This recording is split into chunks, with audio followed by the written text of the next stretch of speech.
So good afternoon everyone, this is Arun Sharma from MIDASoft welcoming you all to the session 4th of Midas Elite Center course. Today we will be covering soil structure interaction analysis for shored excavations.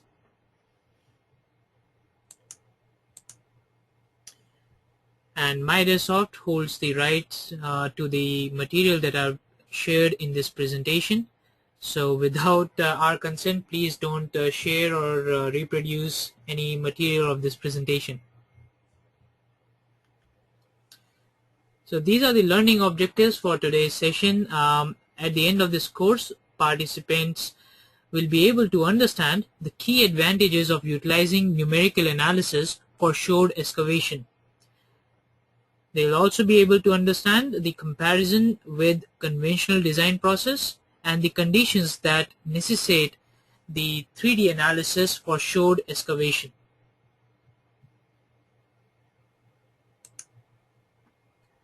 So this course is divided into 4 chapters. Chapter 1 will talk about the background of deep excavations, what are the different types of supporting systems, and what is the design process for each one of them. And the second chapter will deal with the approaches of shored excavation design. So what are the earth pressure, how they are computed, what are the supporting systems, how we choose which supporting system is relevant for what kind of excavation. Then in the third chapter we'll talk about how to use numerical analysis, and more importantly we'll be focusing on how to choose an appropriate constitutive material model, how to simulate the supporting system, and how they compare with the conventional approach. And in the end, the fourth chapter will cover a case study of high-rise building foundation design that required deep excavation and complex supporting system. So let's start with chapter 1, which is deep excavation. So as we all know, the definition of deep excavation is something like this: the removal of soil to construct a foundation and underground structure is called excavation. Now, depending upon to what depth and dimensions you excavate, you deal with either deep excavation or a shallow excavation. Usually for building foundations and underground structures, we have to go deeper into the earth, and therefore every time we are doing an excavation for a building structure or foundation of a building structure or underground storage structure, you are dealing with deep excavations. So let's see what are the different types of shored excavation systems available. So for shallow trenches, which are primarily used for laying down the pipelines or sewer lines at near ground level, or utilities lines. So for this, usually the trenches are shallow and are pretty narrow also. So we have these kinds of shallow trenches supports that are applied at close intervals. Then we are all familiar with sheet pile, which is very thick corrugated metal plate which is tied with each other in the transverse direction to form a wall. So this is called a sheet pile. And in these couple of slides that will be following, we'll be talking about what are the different types of shoring systems. I'll not be talking about where they are used and why. That is something we'll be discussing in the following chapters. Then we have soldier and legging supporting system, where we have vertical steel pile members that are drilled into the ground, and we have timber or concrete laggings in the transverse direction to provide the support to the excavation. Then another way of supporting the excavation or the wall is soil nailing, where we use long rebars or iron nails to hold the slope in place, and this type of method is useful depending upon the slope of the system.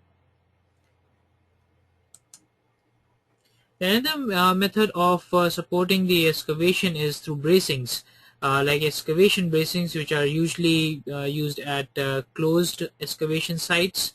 And if you are dealing with open systems, then you can use tiebacks, where we tie the walls through the walls to the excavation slope itself.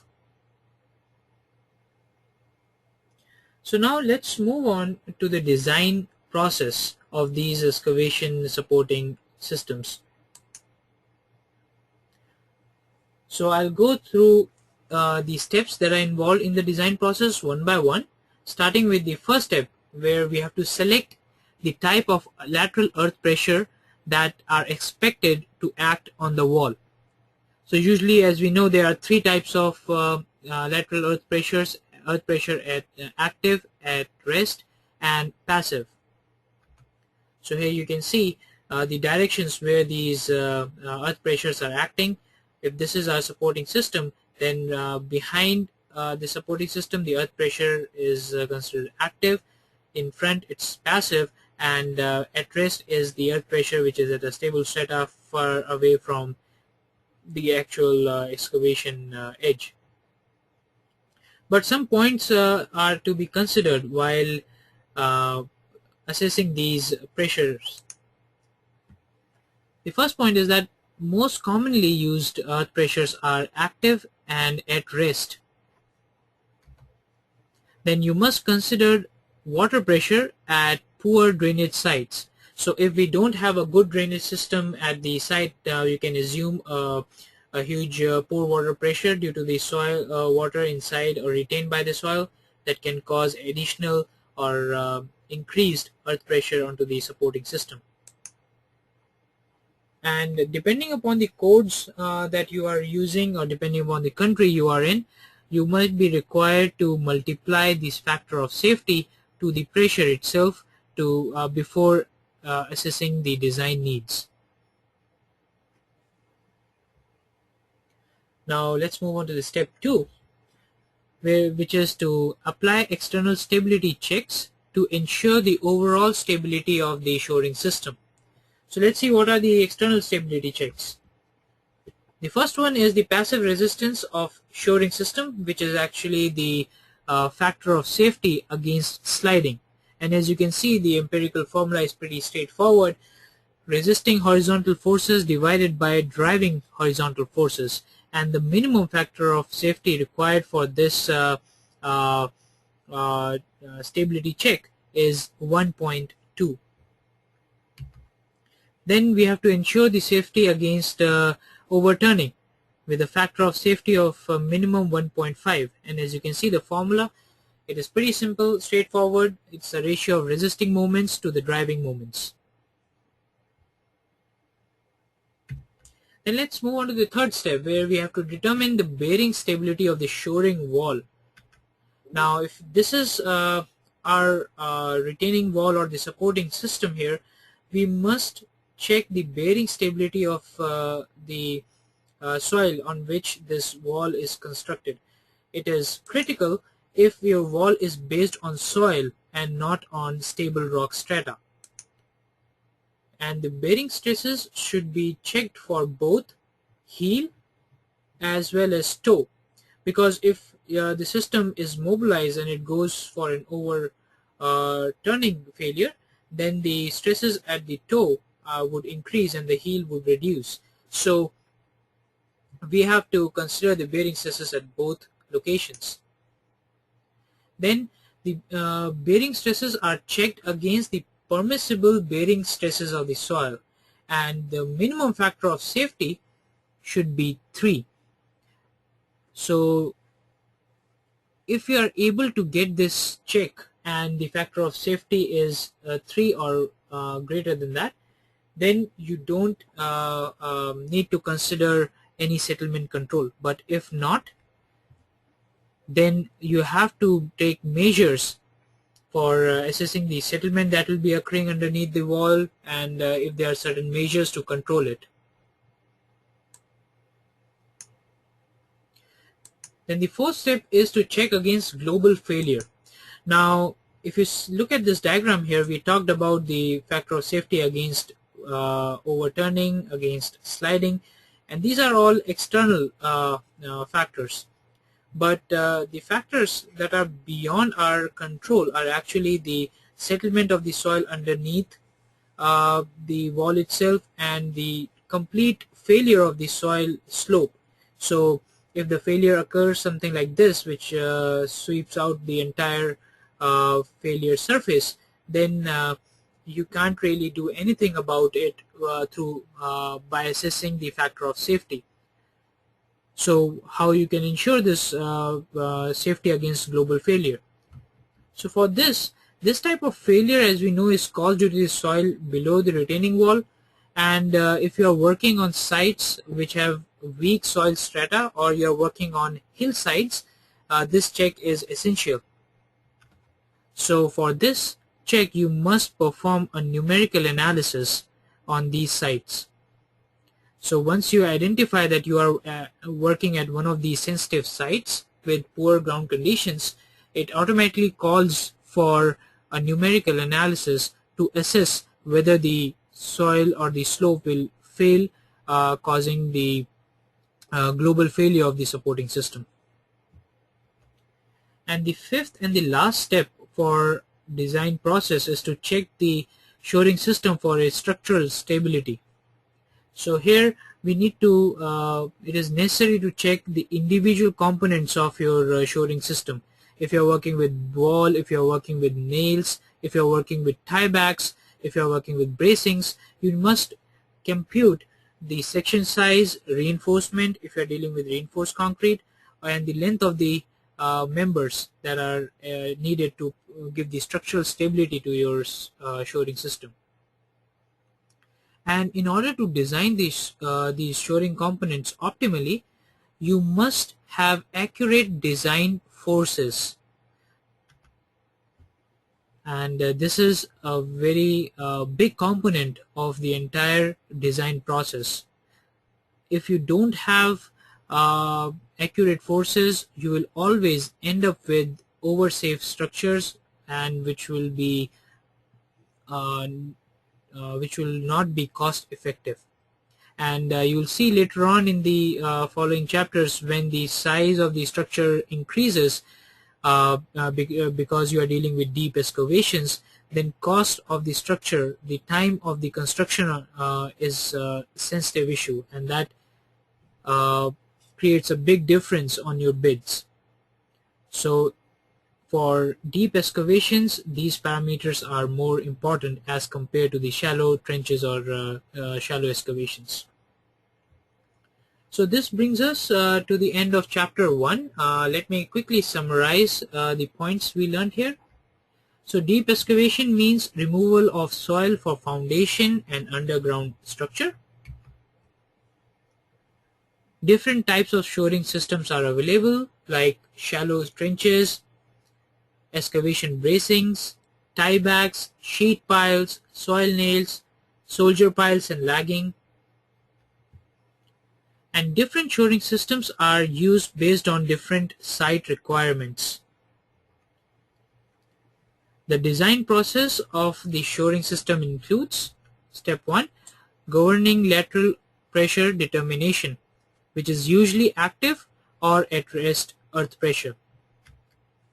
Then external stability against sliding must be checked with a factor of safety of 1.2, and overturning stability should be checked with a minimum factor of safety as 1.5. The bearings stability check is critical for poor soil. The minimum factor of safety should be 3, otherwise settlement control might be needed.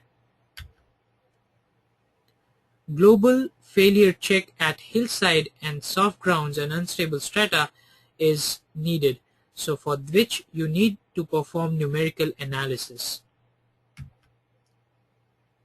And the structural design of each component with accurate design forces is very, very essential. So now we'll move on to our first quiz, which will have 3 questions. The duration will be 5 minutes. The questions are multiple choice. Chapter.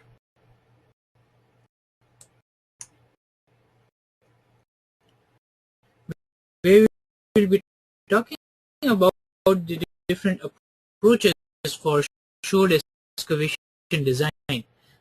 So we'll start with the earth pressure discussion. So the basic concept of earth pressure is pretty simple and straightforward, as we all know. This is our retaining structure or supporting system where we have earth on either side. Obviously, since we have excavated on this side, there will be earth at a higher height behind this retaining structure or supporting system, and due to the height here, we'll have earth pressure actively acting on the wall to cause its failure. So therefore, this pressure on the wall towards the earth is called active earth pressure, and the formula is pretty simple, straightforward, as you can see, where Ka is the earth pressure active earth pressure coefficient. Then there is earth pressure at rest, which is actually acting at some way away from the wall at a stable condition, and the earth pressure is actually directly proportional to the height at which we are talking from the top. So basically, this earth pressure is K0 times the height times the density, and the K0 is actually a coefficient which is computed based on the internal angle of friction, and you can see the formulation for non-consolidated soil strata and for consolidated or over-consolidated soil strata. I'll not go into the details of these equations. These are something we all know and have read during our geotechnical courses 101 or soil mechanics 101. And then we have the passive earth pressure, which is on the other side of the supporting structure, which is here, and it is also active. Sometimes this pressure could be critical, but majority of the time we always go for active earth pressure or earth pressure at rest.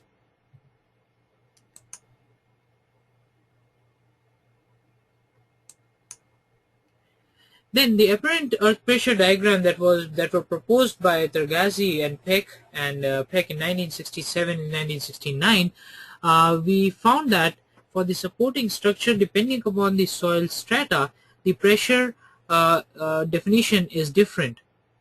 Depending upon the soil strata, as you can see, if this is the height h and these are the intermediate, let's say, bracings or supporting systems, then the pressure is more or less constant throughout the depth, and the coefficient of earth pressure is determined based on this formula. Whereas if you are working with stiff or fissured clay, the variation is somewhat different. You see a triangular tapering for the first quarter of the height, then the second half is constant, and then the third quarter of the or the last quarter, I should say, is varying again, and the pressure variation is from 0.2 to 0.4 times density times height. Then if you are talking about soft to medium clays, then it is a different variation altogether. You see, for the first quarter the pressure varies, and then it stabilizes for the rest of the depth of the soil strata. So two things we can observe from here, that soil pressure definitely varies depending upon the soil type you are using, and it definitely varies with the depth of the excavation. And if the depth of the excavation is very deep, then these variations are different from the realistic behavior. We'll talk about that in a short while. So as we saw, the earth pressure varies with height depending upon the soil type. These formulas and theory work brilliantly for shallow excavations. But for deep excavations, as the depth goes on increasing, the variation of earth pressure is larger as compared to the conventional methods that we just saw in the previous slide. So therefore, the estimation of earth pressure becomes critical, and for deep excavations, engineers prefer using numerical analysis.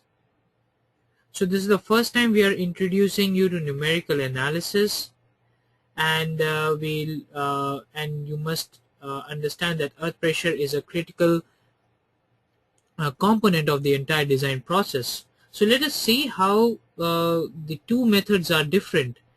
Method 1 is the conventional method that we have been using all this time. So the biggest difference between conventional method and numerical analysis method is the application of the earth pressure.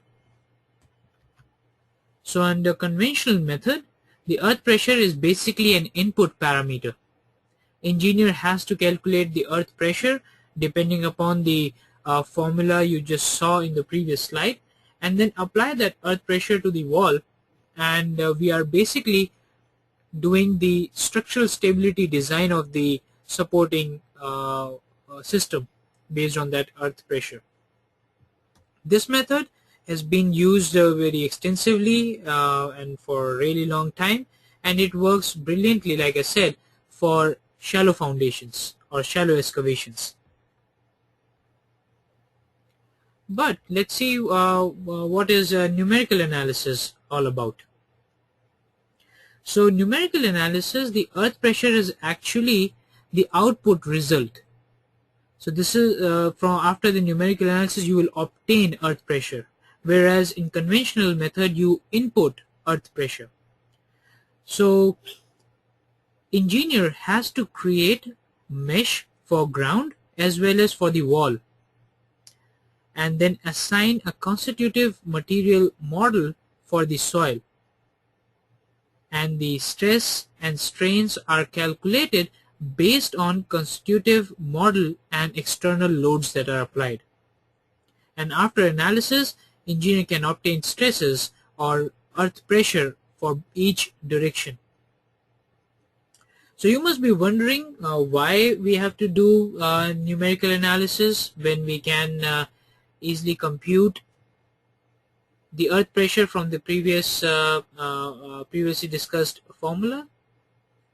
It's because when our height of or the depth of excavation increases, these formulas and the variations that they propose are no longer valid, and therefore if you are dealing with deep excavations, you must use numerical analysis. Otherwise, your cost of construction, cost of material, time, everything will go beyond proportion, and you will end up with a either a very oversafe design, which is economically not viable, or you will be at risk with different adjacent structures stability. Now let's briefly talk about the selection of different supporting systems. So first thing that we should bear in mind is that there is no one size fits all solution for the excavation supporting systems. And the second important point is that the first step to is to read the plans, specifications, geotechnical reports to understand the constraints and the conditions that will be encountered. As I discussed in the previous chapter, that there are different types of supporting systems and they depend upon the site specifications. So this point is reinforcing what we just discussed.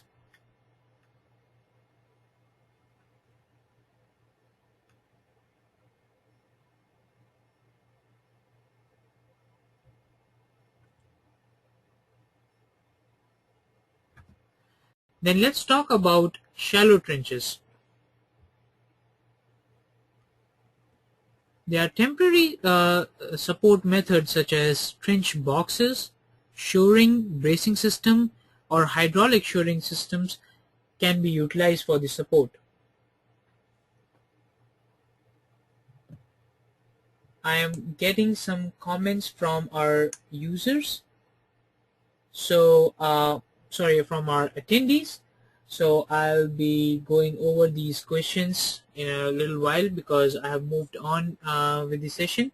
So once we are at towards the end of the session open for discussion, then I'll be taking up those points.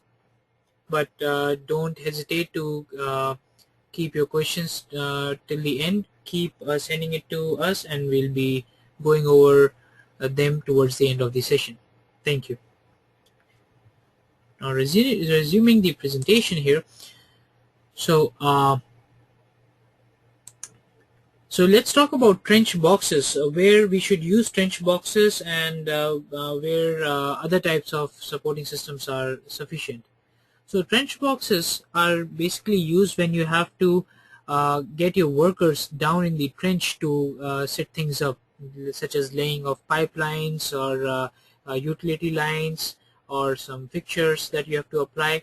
So the trench boxes basically support the walls as well as the soil to fail and cause cave-ins and prevent accidents. But if you don't have to get the workers in the trench, then most of the time the shallow trenches bracing systems are used. And for utility trench excavations, cross trench bracings is used. But cross trench bracing, as we all know, it's somewhat restricts the work area. So if the need is to get someone in the utility trench and work, it is recommended to go for box trench because safety is the most important thing. But if it is something that could be managed from outside the trench itself, then cross trench bracing is the next best option. Now that was for shallow trenches. Now let's move on to the deep cuts. So the excavation depths that are exceeding 10 to 20 feet require specialized planning for supports. Like I mentioned, all the support systems depend upon the site conditions and soil conditions and the dimensions of the excavation. Deeper you go, more material you need, so you have to optimize your support conditions so that you don't cause any stability risk to your existing structure as well as adjacent structure. So these should be dealt with caution. So the support systems that are popularly used for deep cuts include soldier pile and lagging, soil nails, excavation bracings, and tiebacks. So we'll cover each one of them very briefly. So the soldier piles and lagging method is very commonly used, and but if you are dealing with sites which are having soil layers that are completely cohesionless, let's say sand strata, then this type of support system should be avoided. But if you can't avoid, and that is a constraint that you have to deal with, then soil sheeting is to be applied on the surface of the laggings in order to get the cohesion resistance going along with the laggings. I hope this explanation is clear. Then the next method, and very popular method, is soil nailing, which is a rapid, economical, and the least disruptive means of constructing excavation support systems. But it requires an unusual amount of handwork, craftsmanship, and geotechnical knowledge to construct these type of supporting system.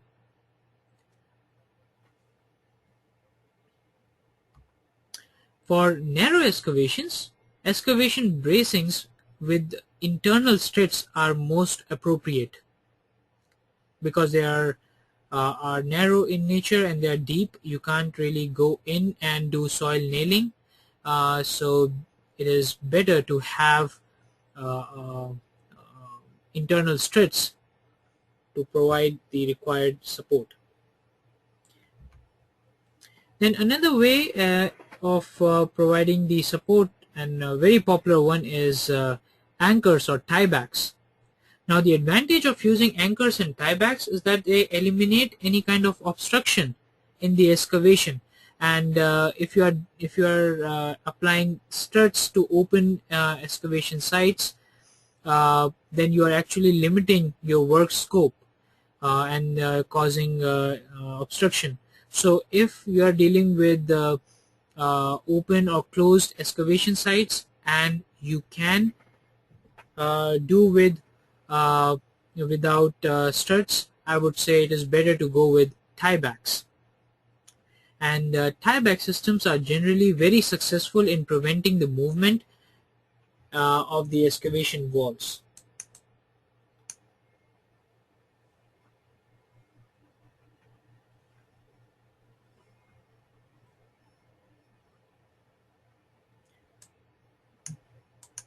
Now this brings us to the end of chapter 2. So let me quickly summarize what we learned in this chapter. So calculation of earth pressure varies based on soil type and Tergazzi's and Peck formula that are commonly used.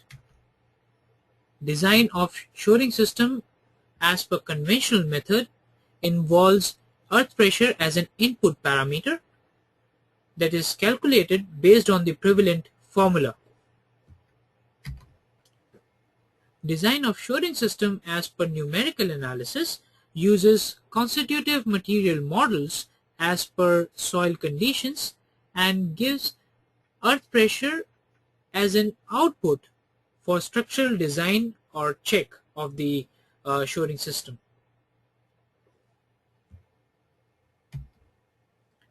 Numerical analysis is must for deep excavation. And support selection depends upon soil type, dimensions, and purpose of excavation, whether it is a utility or non-utility excavation. Shallow trenches usually use trench boxes where workers need protection against cave-ins. Otherwise, cross-trench bracings would suffice. And deep excavation exceeding 10 to 20 feet require specialized planning for support needing numerical analysis.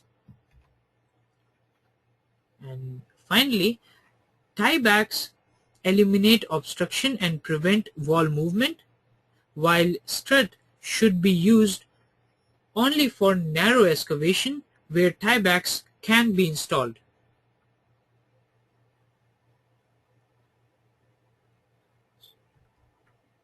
I hope the explanation was useful, and now we are so I see everyone has submitted the quiz, so let's move on.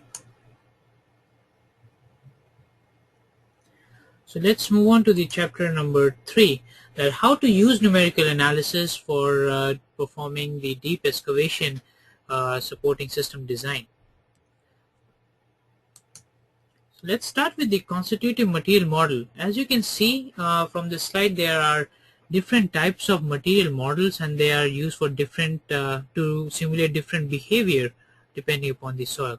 So as you can see, we have linear elastic behavior, transversely isotropic, then we have Drucker-Prager, we have Moore-Coulomb, we have modified Moore-Coulomb, which is actually for elastoplastic and cap hardening behavior. Then we have Hook and Brown, which is for elastoplastic. We have hyperbolic for nonlinear elastic, etc., etc. Now, as you can see from this slide, we have highlighted or used bold for Moore-Coulomb and modified Moore-Coulomb. This automatically goes to show that these are the two main material models, or the constitutive material models, that we most often use. and out of these two, Mohr Coulomb is the more popular one, and we use Mohr Coulomb more often than a modified Mohr Coulomb or advanced constitutive material model. So I'll go into the definition of these models, what are the parameters and why they are used. So as you can see here, for the application of Mohr Coulomb and advanced models, so I will refer to modified Mohr Coulomb as advanced models or hardening model so that there is less confusion. So for shear soil shear failure, we use Mohr Coulomb model, and we also use equivalent linear stiffness for compaction or unloading behavior. So Mohr Coulomb model alone doesn't suffice. It also requires an equivalent linear stiffness for the compaction and unloading behavior when you are dealing with excavations. But if you are looking to simulate a nonlinear compaction or shear failure analysis, then we use advanced models such as hardening model or modified Mohr Coulomb. And as you can see, there are various types of field tests that are conducted and theories based on which the parameters are obtained for Mohr Coulomb model. So let's see the applications of Mohr Coulomb model. So Mohr Coulomb model is generally sufficient to model the stability analysis for slopes, embankments, abutments, for ultimate load analysis, for bearing capacity problems, punching shear, for soil structure bond failure, for ground anchors, soil nails, geotextiles, for excavation problems with basic behavior. So this is something to be noted. For most routine excavation problems where you are interested in the basic behavior of the soil and the soil structure interaction, Mohr Coulomb is sufficient. So let's see why and where do we need the advanced models. So advanced models are required if you have to do a detailed analysis, such as a settlement analysis of foundation and embankment on soft soil. For this, you would have to consider undrained or over-consolidated silts and clay stratas. You would have to deal with the consolidation of soft soils. And the another area where these advanced models are required if you want to do a detailed analysis of deep excavation with detailed behavior. So the difference for us for this particular session, since we're looking at very objectively deep excavations, I would say if you have to do a basic analysis or a basic behavior representation of excavation, Mohr Coulomb would be sufficient. But if you are dealing with soil stratas which are complex and are considered to be soft soil or can undergo decent amount of consolidation, then you would need the advanced models.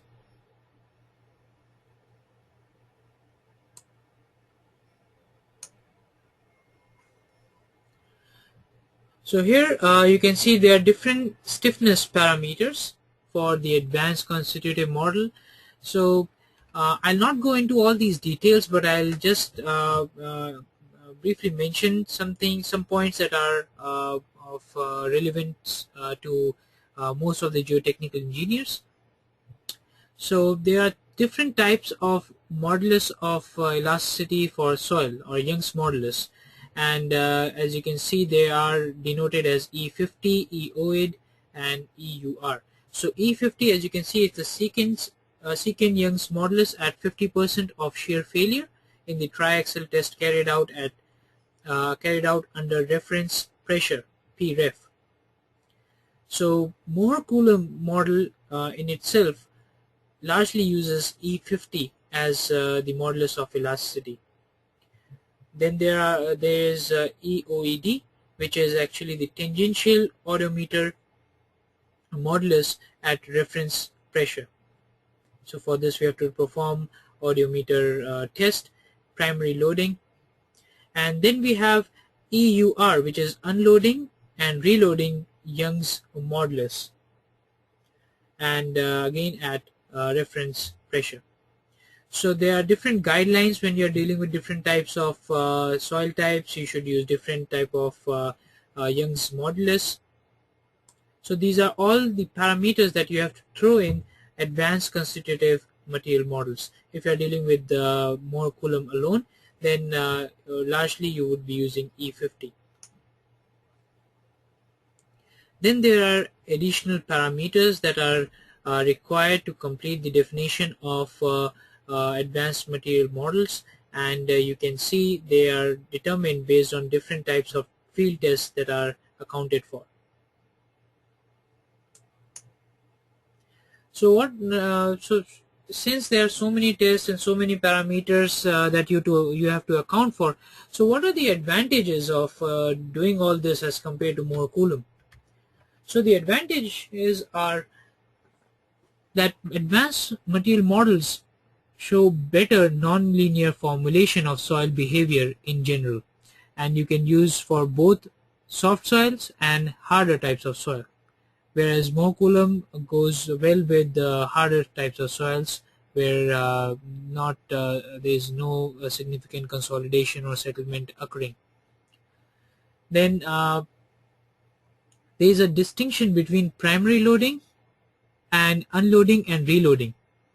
So the advanced material models can account for the primary loading that is actually coming from the earth pressure directly, and then unloading because the soil strata is excavated, so there is unloading of the structure. So of the soil strata, so that could cause soil heaving. For that we require a different Young's modulus, that is EUR.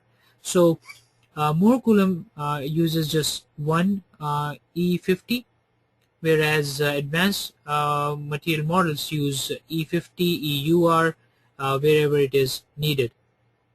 So therefore there is a distinction that you could catch when you are using advanced material model.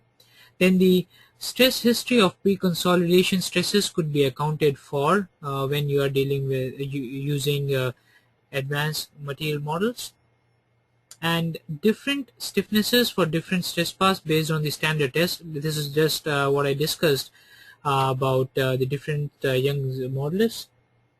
And then they are suitable for unloading situation with simultaneous deviatoric loading, which is actually the definition of excavation in terms of numerical analysis. So unloading situations means that you are excavating your earth mass, and as and when you are excavating your earth mass, you are developing the deviatoric loading onto the structure due to the unloading. And this is also essential when you want to do a detailed analysis of deep excavation and unstable soil strata, because as you see, as you go deeper into the earth, you are taking out huge chunk of earth mass, so you are causing a lot of earth load to be removed from the soil strata, so it can result in huge heaving at the base of the excavation sites, which could be very critical. But having said all that about the advanced Mohr Coulomb material model, we still don't use it that often because of its difficulties in catching all these parameters from all different field tests. So therefore, Mohr Coulomb model with correct parameters may give better results than using incorrect parameters from approximate tests with the advanced material models. So it's something like it is better to be more aware about what shortcomings you have rather than over assessing the your strengths.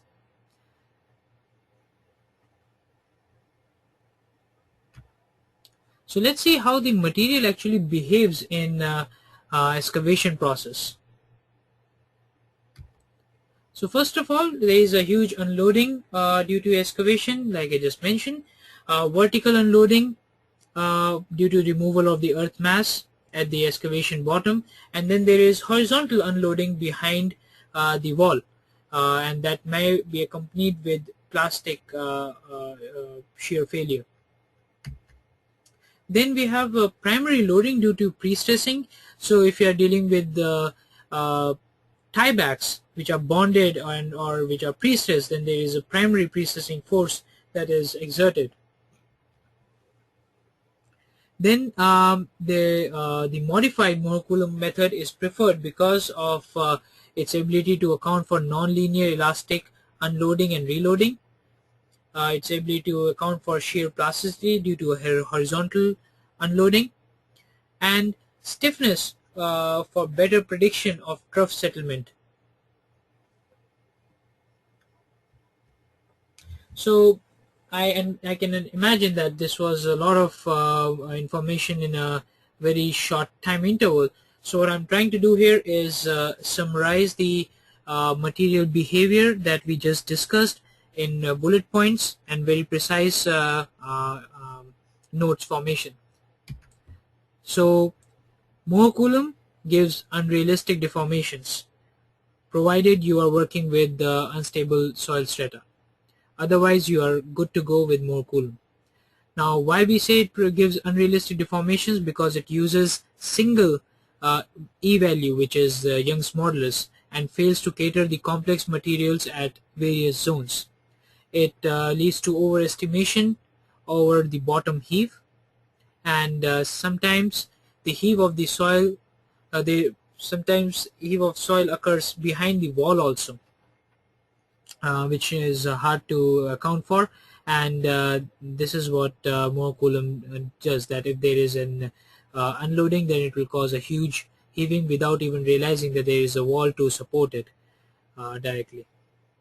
Then the soil below the excavation behaves with EUR, that is the Young's modulus for unloading and reloading, and the soil which is behind the wall behaves with the stiffness between EUR and E50, but Mohr-Coulomb uses just E50 for all these locations, and which results in a conservative values. So let's see the advantages of the advanced Mohr-Coulomb. It gives qualitative realistic deformations, soil stiffness for isotropic loading, shearing, and unloading reloading can be catered for automatically in the model. It gives more realistic bottom heave and improved settlement trough behind wall. So like I said, if you have more information, more parameters, more field tests, you can more accurately simulate the soil behavior and account for all these phenomena. Then let's talk about how to put this together and create a numerical model and how to simulate the supporting system. We were talking about how to simulate soil all this time. Now let's move on to the structural component as how to simulate the supporting system. So let's start with anchors and tiebacks because they're very popular. So anchors and tiebacks are designed for axial forces, so they must be modeled as 1D truss members. And there are two types of anchors and tiebacks, bonded and unbonded. So if you can see this image here, let's say this is the soil strata and you have these red lines that depict your anchors or tiebacks. So if you're dealing with bonded tiebacks, you should ensure the nodal connectivity all throughout the length of these 1D truss members, so that the soil mesh is connected to the your tieback mesh. But if you're dealing with unbonded tiebacks, then you should just have the nodal connectivity at the end and in the start of your tieback. You need not divide the member and make sure that the nodes are connected with the soil mesh all throughout. And if they are pre-stressed tiebacks, then pre-stressing forces should be applied in the actual direction onto these tiebacks here. Then if you are simulating soil nails, then they are modeled exactly like tiebacks. They are modeled as truss members, and there is nothing like unbonded or bonded for soil nails, so they are always considered as bonded. So make sure the nodal connectivity is maintained between the soil mesh and the soil nail mesh.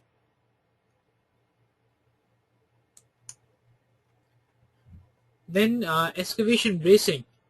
So since excavation bracings resist the axial deformations or axial forces, we model them as truss members and not as beam members.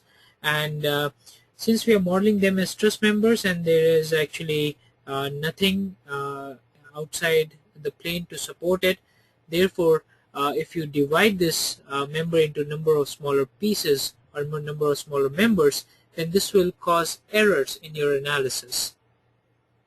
Because it's a truss member, it cannot support out of plane bending or deflection, and frankly that is not our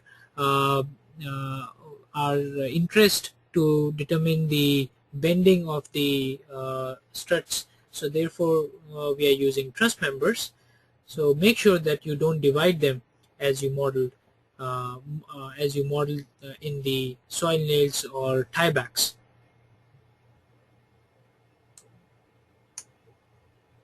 Then modeling of walls as in 2D analysis and 3D analysis, they may differ. So for 2D analysis, the soil is modeled as with plane strain members, and the wall is modeled as beam member.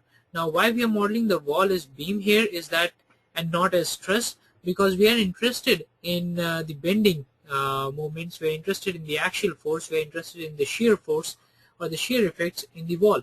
So that could be captured with beam member only in 2D analysis. So and make sure, since the wall is connected with the soil strata continuously, make sure the nodal connectivity is maintained. So your beam member should be divided all along the length and connected to the soil strata. And if you are dealing with a 3D excavation problem, then the soil is modeled with solids, and as you can see the plates are modeled, or the wall is modeled with plate elements, and the color of the two meshes is different. So it goes to show that there is a different member, a different member type with different material property with different mesh. But if you look closely at the boundary, you will be able to see that the nodal connectivity is maintained throughout, so that the stresses could be transferred from the soil onto the walls, and they can be resisted. So make sure nodal connectivity is maintained, whether it is 2D analysis or 3D analysis for wall modeling. So now let's compare our conventional approach for using it for deep excavation. That conventionally the excavation support systems are designed based on the structural limit equilibrium that prevents the structural failure of the support wall. And as we saw in the previous chapters, that engineers just determine the earth pressure and apply them onto the structural components of the supporting wall, and this perform the structural design. So this methodology works fine for your shallow excavations, but for deep excavations there are certain problems. Let's see what are the limitations or problems. So these methods generally result in excessive wall deformations and ground movements. These methods are relate ground movement to excavation support system stiffness and basal stability, which are based on plane strain analysis that do not accurately represent the nature of deep excavations. So deep excavation behavior, as we have seen all throughout this presentation, is completely different. We are dealing with the different structural system altogether. So these methods don't accurately represent it. Then there is another major phenomena that occurs with deep foundations, and that is not with the shallow excavations, and that is excessive excavation induced movements. And these movements can cause damage or even possible collapse in the adjacent structures. So we need we have to accurately predict the lateral wall deflections, surface settlement, because these are the important design criteria in the analysis and design of excavation support system. Since everything boils down to the economy of the support system, you must accurately understand what are the forces coming onto it and how optimally you can design it to make it a economical proposition. And direct and quantitative prediction of ground movements are not easy task. So they are not simple, straightforward formulations that you can use from the books and do the design when you are dealing with deep excavations. And therefore, finite element models or numerical analysis are required for a realistic study of the interactions between the soil and the excavation support system. So, to consolidate what we just discussed in the previous slide, I have put them in a tabular format where you can see the comparison of conventional and numerical analysis approach against key points. So the soil behavior, first of all, is simulated by Tarzagi's and Peck formula in that were coined in 1967 or 1969. And the Moore-Coulomb model and modified Moore-Coulomb constitutive material models are preferred in numerical analysis approach. And the earth pressure, as we have seen based on formulas, are obtained as an input parameter in the conventional approach. And for the numerical analysis approach, we use constitutive material models, and the output of the analysis is actually the earth pressure that is being exerted on your structural system of the supporting structure. Then excavation sequence has a major impact on the stress history, which cannot be considered under conventional approach, but in numerical analysis you can consider it easily. Then excessive excavation induced movements cannot be considered in under your conventional approach, which can be easily simulated realistically under numerical analysis approach.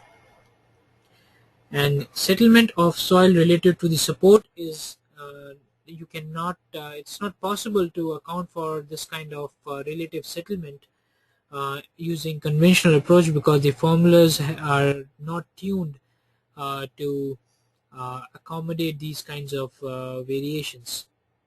So and these variations could be monitored easily in your numerical analysis approach, and for that you can apply interface elements along the support height so that you can see the relative settlement that is occurring. And in terms of design, conventional approach leads to a conservative and expensive design. Now I am talking in light with the deep excavations, or referring to deep excavations. I'm not talking about shallow excavation here. So for deep excavation, the design is conservative and expensive, whereas a numerical analysis approach gives optimal forces, so you can do an accurate and economical design. So this brings us to the end of chapter 3, and let's quickly go over the summary, the points that we learned in this chapter. So Moore-Coulomb model is most commonly used constitutive material model for slope stability, bearing capacity calculation, soil structure bond failure, excavation problems with basic behavior. For nonlinear compaction behavior required for settlement analysis on soft soil, and deep excavation for detailed behavior, hardening models such as modified Moore-Coulomb is recommended. Excavation causes soil heaving due to the unloading, which can be captured accurately with modified Moore-Coulomb. Modified Moore-Coulomb can vary the E value, which is the Young's modulus for soil, as per the change in the stresses, while Mohr Coulomb alone uses a single value. Modified Mohr Coulombs requires parameters from different field tests, and thus it is only used if it is a critical project. So it's not a commonly used material model. For bonded tiebacks, soil nails, truss members are connected with soil mesh at all points, and for unbonded tiebacks, nodal connectivity is only at the start and at the end point. So basically for unbonded tiebacks, you don't maintain the nodal connectivity all throughout. Then if you're modeling wall in 2D analysis, then you are modeling them as beam, while in 3D analysis they are modeled as plates, and the nodal connectivity with soil mesh must be ensured in both cases. And the conventional method is not suitable for deep excavation as it doesn't consider soil structure interaction, excessive excavation induced movements, and relative settlement. So therefore, numerical analysis is used which considers the above and gives accurate design force for optimal structural design of your shoring members. I hope the points are duly noted.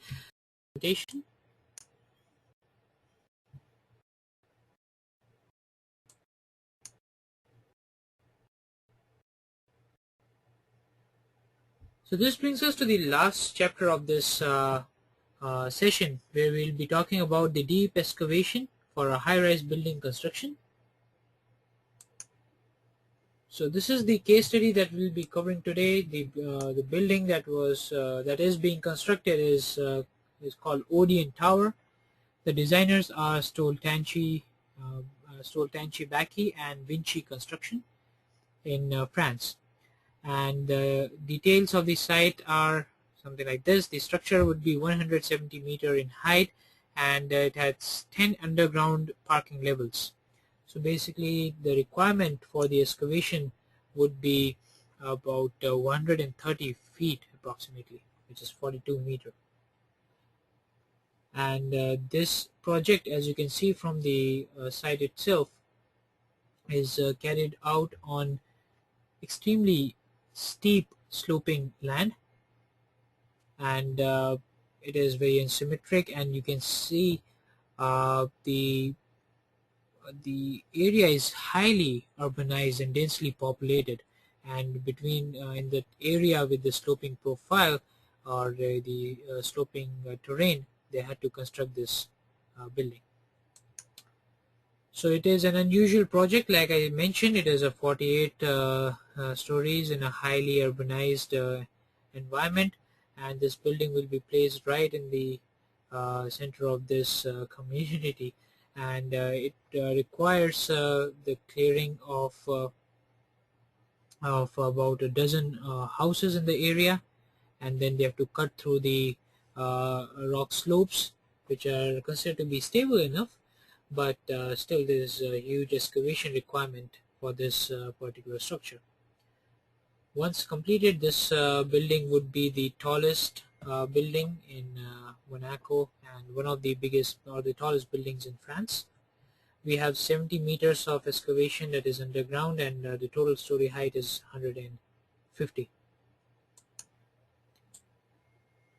So this is the initial state of the site before demolition. There are dozens of houses that would be demolished in this particular area. And the soil structure is also the soil strata that they were dealing with was also an interesting one. There were different type of soil stratas. Thankfully, there was no water in the area, so therefore drainage or the poor water pressure wasn't a big issue with this size of excavation.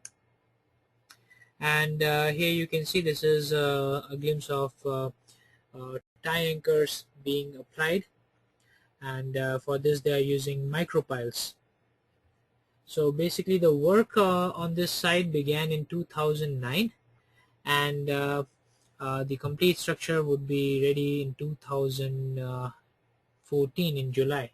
So it is still under construction, and because of the steepness and the height of the structure, they adopted staggered retaining wall construction so that they can erect the wall and mount the equipments, and then do the excavation further, and then move down in a step formation. So here you can see it will give you a better idea about what is a staggered retaining wall construction. So on the left hand side, if you can see, this is the Berlin Wall that has already been created, and these are the micropiles that have been used as uh, tiebacks, and this is the completed retaining wall site, and you can see the staggered construction or stepped construction so that they can mount the equipments on and carry on the excavation as they proceed. So there were several micropiles used to provide the required anchorage at the top. And the worksite itself looks very cluttered, and there you can see there are so many equipments in the site.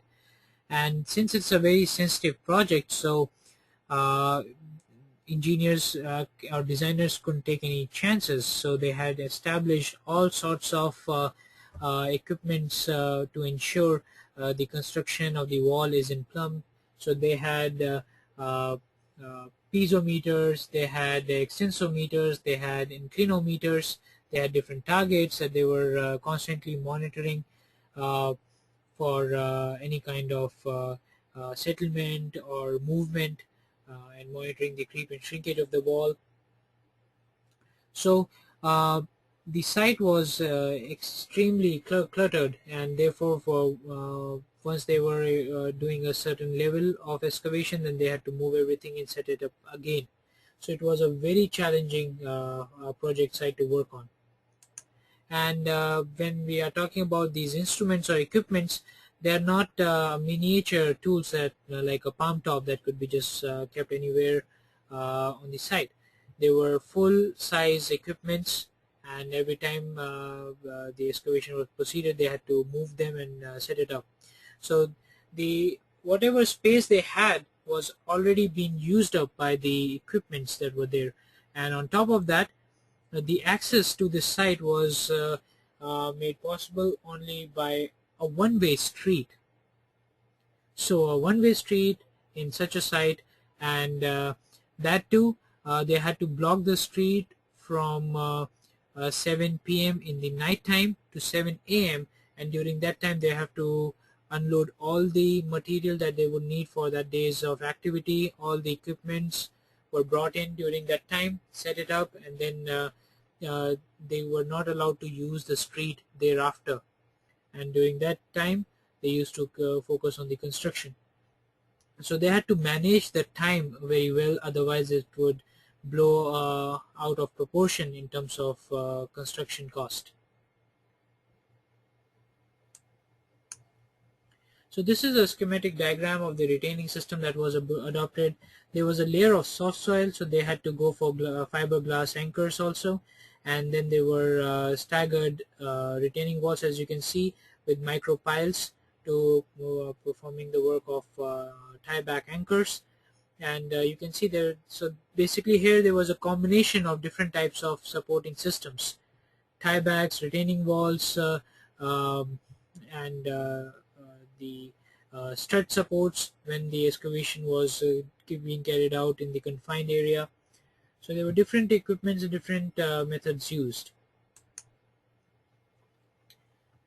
So the major constraints of this project site itself was it was in a highly urbanized area. So there were several adjacent structures.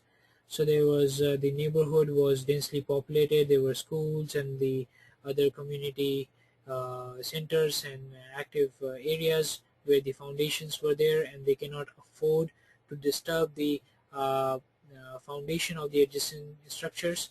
So the excavation sequence must be carried out in a step-by-step process with layers of short height.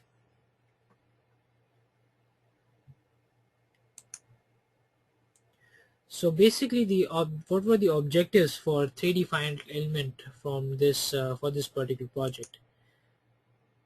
So first of all, they wanted to estimate the global displacements, and in particularly at the vicinity of the retaining walls and the surrounding area. They wanted to estimate the settlement or the uplift of the tower under the project loads.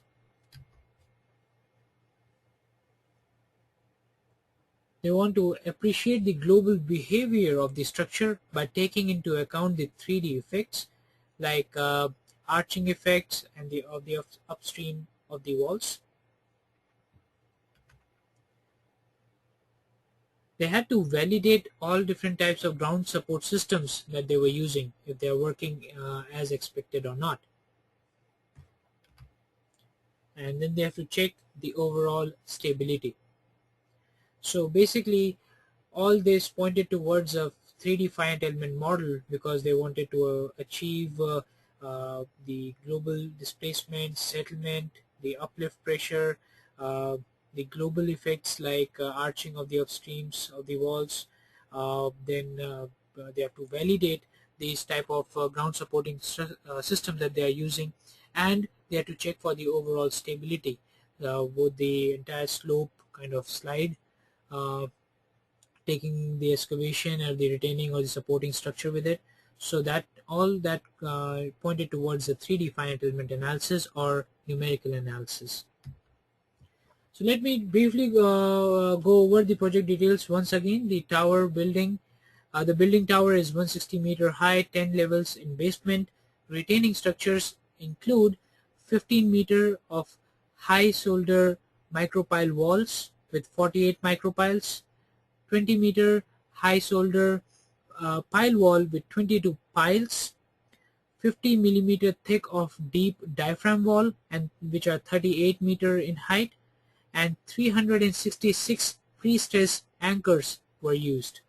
So the 3D model should have all these components modeled precisely at the exact location, and so that they can assess whether these for designing these members, the accurate forces are obtained or not. So some components for the finite element model, how they were how they simulated the real situation. So for soil and rock, we used solid elements. For micropiles and piles, we used beam elements. For soldier micropile wall, which is a combination of shotcretes and micropiles, we used plate and beam element combination. And similarly for soldier pile wall, we used plate and beam element combination. For diaphragm walls, we used plate elements, and plate elements were also used for simulating slabs. And for anchors, we used embedded truss members.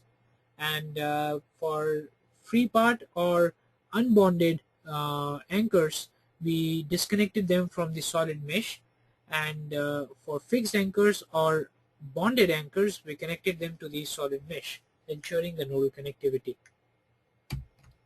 These were the soil properties that were used. So these are the name of the 5 different soil layers that were found on those sites.